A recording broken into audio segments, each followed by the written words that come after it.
Regional emergency officer Gujranwala division Syed Kamal Abid نے rescue 1122 office منڈی بہاؤالدین کا دورہ کیا۔ ان کی آمد پر سینٹرل اسٹیشن ریسکیو 1122 کے چاق و چوبند دستے نے انہیں سلامی دی اور emergency officer engineer Imran Khan نے پھولوں کا گلدستہ پیش کیا۔ ریجنل ایمرجنسی آفیسر نے ریسکیو 112 کی گاڑیوں، بلڈنگ اور اسٹاف کے ٹرن آؤٹ کا تفصیلی معائنہ کیا۔ ایمرجنسی آفیسر عمران خان نے انہیں ضلع میں ریسکیو 112 کی کارکردگی کی رپورٹ پیش کرتے ہوئے دستیاب وسائل پر تفصیلی بریفنگ کی۔ بریفنگ سننے کے بعد ریجنل ایمرجنسی آفیسر سید کمال عابد نے کہا ان کے دورے کا بنیادی مقصد ریسکیو اسٹیشن کی اس درگاہ کو جانچنا اور دستیاب وسائل سے آگاہی حاصل کرنا ہے۔ انہوں نے ریسکیو افسران اور اسٹاف اور خصوصی طور پر ضلعی emergency officer engineer Imran Khan کی انتھک محنت اور لگن کو سراہا اور مستقبل میں بھی اسی جوش و جذبے کے ساتھ لوگوں کو ایمرجنسی کی سروس فراہم کرنے کی ہدایت کی۔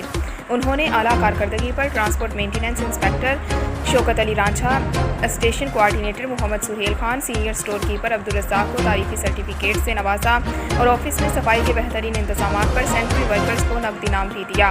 ضلع emergency officer engineer Imran Khan نے ریجنل ایمرجنسی آفیسر سید کمال عابد کا شکریہ ادا کیا اور ان کی حوصلہ افزائی کی کہ ان کی آمد سے ریسکیو اہلکاروں کا حوصلہ مزید بلند ہوا ہے اور اس طرح کے دوروں سے سروس کے معیار کو مزید بہتر بنانے میں معاونت اور رہنمائی حاصل ہوگی۔